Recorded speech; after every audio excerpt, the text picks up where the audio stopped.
जो अंग्रेज गए थे तो उनकी नाजायज औलादें यहाँ पर रह गई थी।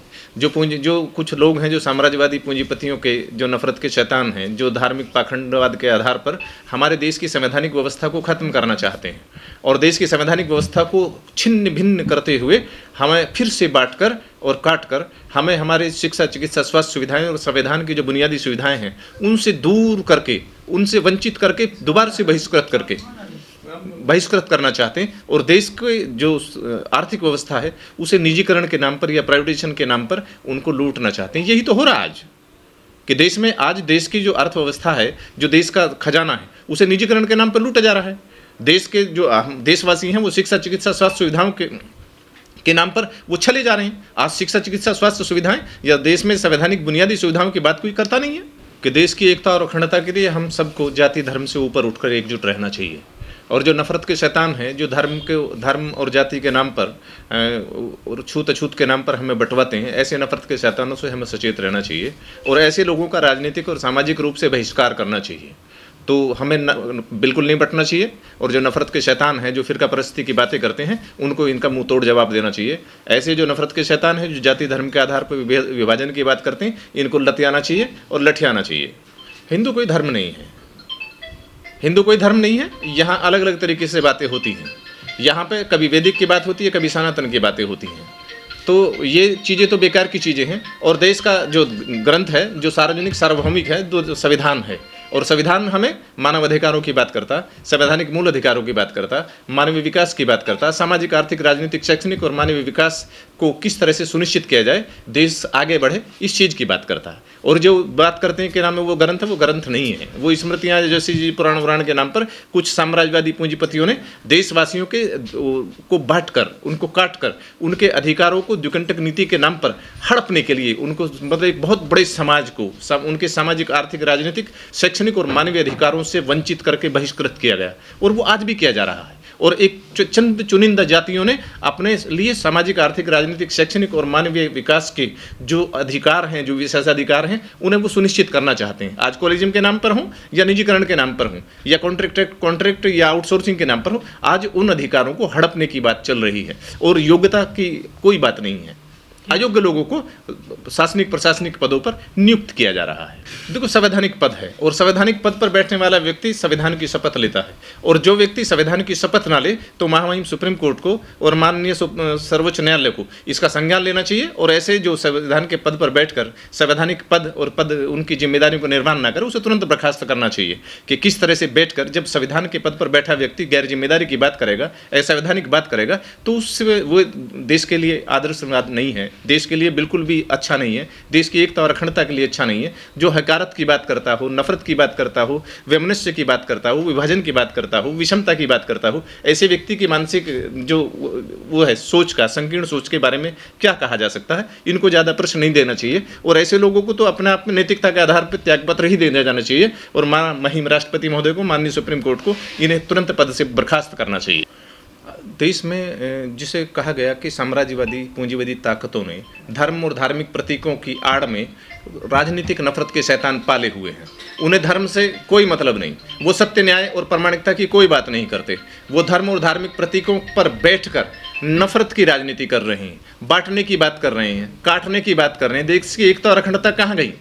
देश के जो संविधान है, संविधान के संरक्षक महामहिम माननीय सुप्रीम कोर्ट हैं या चीफ जस्टिस ऑफ इंडिया है, उनको इसका संज्ञान लेना चाहिए कि किस तरह से देश की एकता और अखंडता के खिलाफ देश में वैमनस्यता की बात की जा रही है, चुनाव के समय पर आकर विभाजन की बातें की जा रही हैं, दुर्भावना की बातें की जा रही हैं, जन्म, जाति, लिंग भेद के आधार पर एक माहौल बनाने का प्रयास किया जा रहा है। इनको उनके पद से बर्खास्त किया जाना चाहिए। इन पर रासुका या जैसे भी कोई केस है वो लगा जाने चाहिए।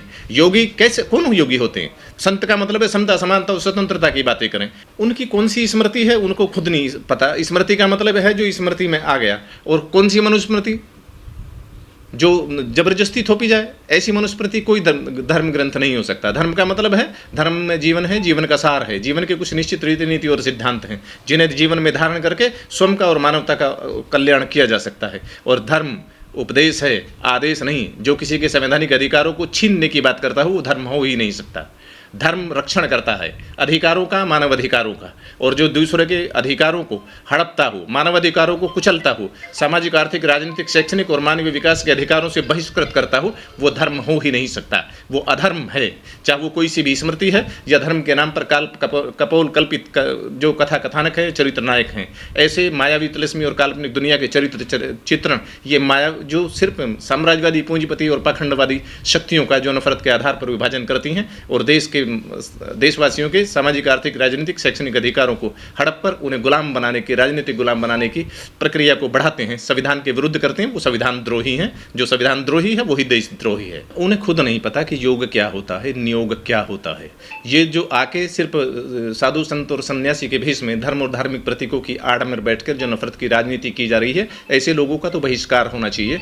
और धर्म पर अधार्मिक शक्तियाँ, जो आसुरी शक्तियाँ आकर बैठ गई हैं, इनको वहाँ से धर्म के शुद्धिकरण की प्रक्रिया होनी चाहिए कि नफरत के शैतानों का धर्म और धार्मिक प्रतीकों पर कोई अधिकार नहीं है, उनमें रहने का कोई अधिकार नहीं है। जहाँ मानवता नहीं वहाँ धर्म नहीं, जहाँ अधर्म है वहाँ इंसानियत हो ही नहीं सकती।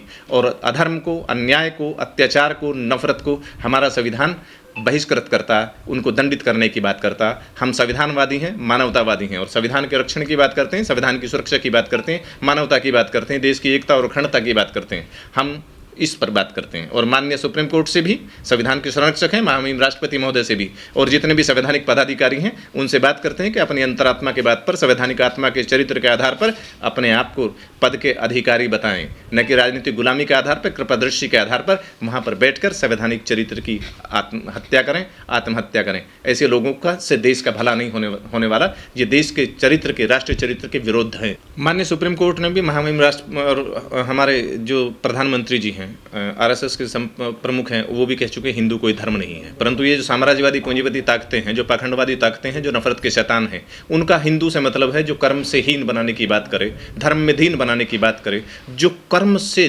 दीन बनाना सुनिश्चित करे, जन्म, जाति और धर्म के आधार पर उनका बंटवारा करने की बात करे, वो धर्म हो ही नहीं सकते। वो काट तो पहले ही रहे हैं, बांट पहले ही रहे हैं। आज संविधान ने हमें देश में जो संवैधानिक व्यवस्था दी, वहाँ पर सामाजिक, आर्थिक, राजनीतिक और शैक्षणिक अधिकारों के पिछड़ेपन के आधार पर वर्ग बनाए थे, उनके उत्थान के लिए व्यवस्था की थी, स्पेशल कंपोनेंट प्लान की बात की थी।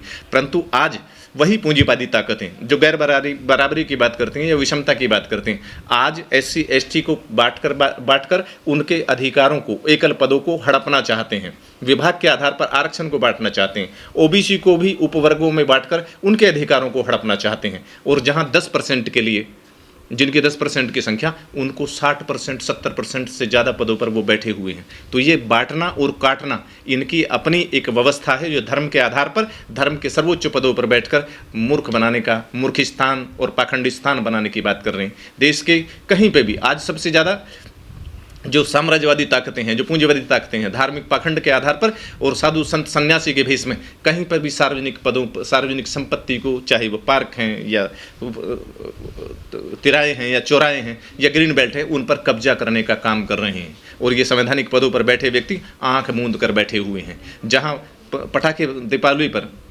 क्या पर्व है? दीपों का पर्व है, ज्ञान के दीप उत्सव मनाने का पर्व है। परंतु वहाँ आज इतना बुरा प्रदूषण होता है पटाखों के माध्यम से और दूसरे के माध्यम से। जहाँ बेचना उसको अपराध है, दंडनीय अपराध है, परंतु उनको बनाना अपराध नहीं है। तो ऐसे ही ये एक ऐसी व्यवस्था बनाई है कि लूटने की। आज संविधान तंत्र नहीं, लूट तंत्र है। आज यहाँ भ्रष्टाचार की गंगा है, जिसमें हर भ्रष्टाचारी पवित्र हो रहा है और सत्य न्याय की बात करने वाला, योग्यता की बात करने वाला, शिक्षा चिकित्सा सुविधाओं की बात करने वाला आज भूखा नंगा है। तो ऐसी व्यवस्थाओं की बात करेंगे। अगर योगी हैं, संत हैं, सन्यासी हैं, तो उनकी बात करें, समता, समानता, स्वतंत्रता की बात करें। फिर क्या परिस्थिति की बात क्यों करना चाहते हैं? योग्यता है तो इन पर बात करें, संवैधानिक अधिकारों पर बात करें। संविधान बनने के बाद जिनका दलन दमन और शोषण करके जिनको दलित बनाया गया था, उनको संविधान के बाद में उनको शमशान घाट भी दिए गए, तालाब, कुएं भी बनाए गए। नहीं तो बाबा साहब ने महाड़ के आंदोलन लड़ा था, बहुत बड़े बड़े आंदोलन हुए थे, ये चीज़ किए थे। परंतु आज ये चीज़ें जो बन गई हैं, आज सरकार दारू के ठेके खोल रही है, योगी जी की सरकार है या दूसरे भी सरकार हैं, ये दारू के ठेके खोल रही है और दूसरे लाइसेंस, ड्रग्स के लाइसेंस दे रहे हैं। परंतु शिक्षा के जो प्राथमिक विद्यालय हैं या मिडिल क्लास के विद्यालय हैं, उनको बंद कर रही है। इससे बड़ा दुर्व्यवहार मानवता के लिए, देश के लिए और क्या हो सकता है कि देश को नशे की मंडी में थोपा जा रहा है, दारू के ठोकों की सुरक्षा हो रही है और शिक्षा, चिकित्सा, स्वास्थ्य सुविधाओं के लिए जो भी स्कूल हैं, कॉलेज हैं या चिकित्सालय हैं या मेडिकल फैसिलिटीज हैं, उनको बर्बाद किया जा रहा है, तबाह किया जा रहा है। इनसे देश के विकास की उम्मीद है, देश के मानवीय विकास की उम्मीद है, देशवासियों के अंदर सुरक्षा का अभाव है। आज इससे ज़्यादा बुरी व्यवस्था हो ही नहीं सकती।